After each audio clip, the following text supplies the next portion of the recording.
Good morning, students. How are you today? Good. Hello. Let me introduce myself. My name is Diana Pusitasari.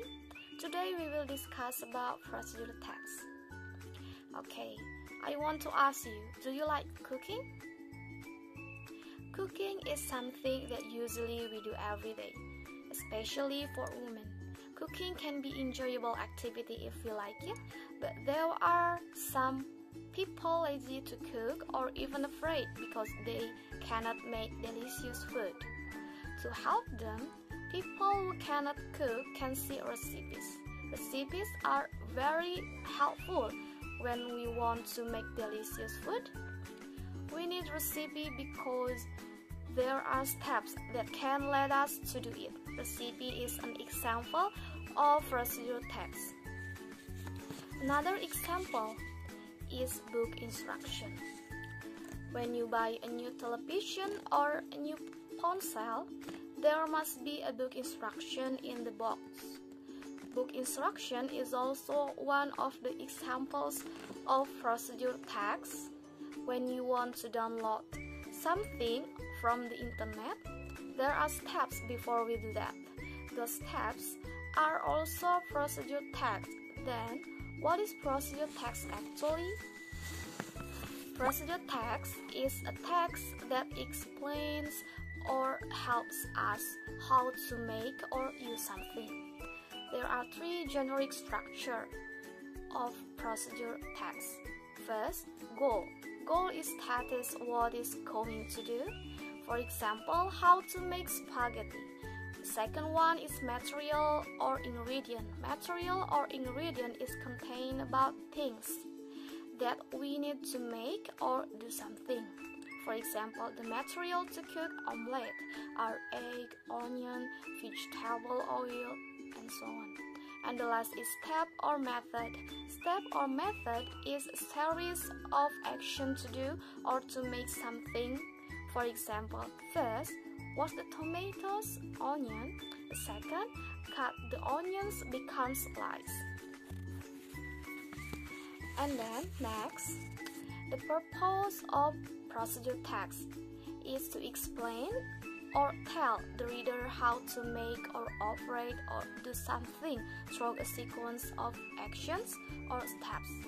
Language picture of procedure text.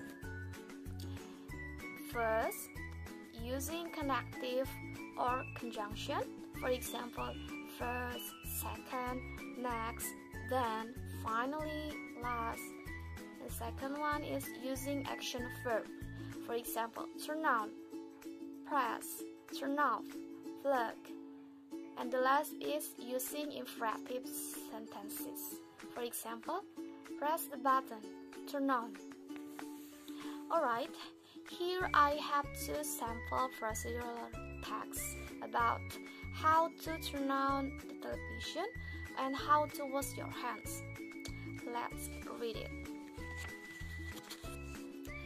Sample 1 is about how to turn on the television. First, take the power cable. Then, plug in the cable to the stop contact. Next, take the television remote control. After that, press the on or off button or press the on or off button on the television. Finally, you can watch the television. The sample 2 is about how to wash your hands. First, rinse hands with water. Then, apply plenty of soap. After that, rub your hands together. Next, rinse your hands. Finally, dry your hands. Remember to wash your hands for 20 seconds to make sure they are clean. Okay, now please compare the two texts and then send it to Google Classroom. I will give you 15 minutes to do it. Later then we will have a question and answer section. Alright, Alright students, the next task. Please make a group of 2 people to compose a procedural text in the dialogue that I will give, and make a video from the results of the text that you have compiled. Then send your link to Google Classroom. Alright, I think it's enough from me. Thank you for your attention. Assalamualaikum warahmatullahi wabarakatuh.